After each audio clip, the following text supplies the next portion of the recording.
That said, but first time for Countdown's number 2 story, today's worst persons in the world, LeBron's DeBillo the Clown, who's now reduced to congratulating himself about this.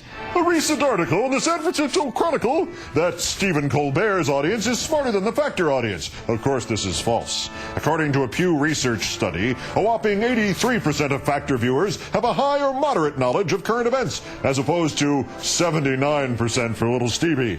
Reality Check is bored with left-wing newspaper writers propping up left-wing TV radio outlets.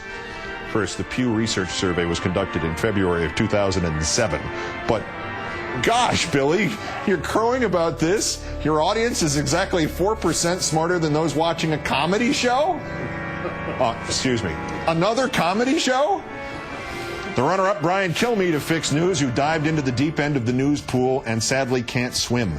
Enacting the Republican talking points this morning by trashing Ron Suskind's book, The Way of the World, and his chronicling of the CIA fabrication of a document linking Saddam Hussein to Mohammed Atta.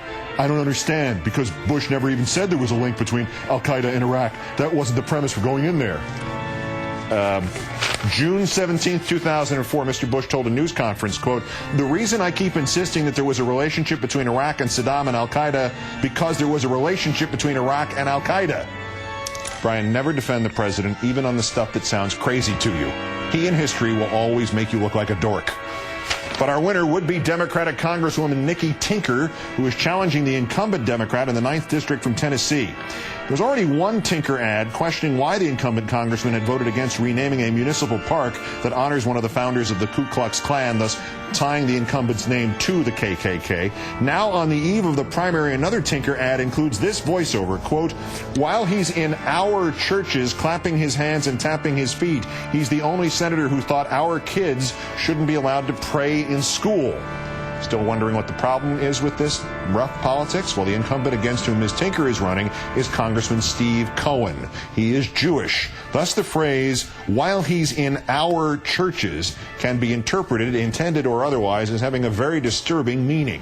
It has no place from a Democratic candidate, nor a Republican candidate, nor a white candidate, nor a black candidate. It is shameful. Nikki Tinker in the Tennessee 9th Democratic primary for Congress, today's worst person in the world.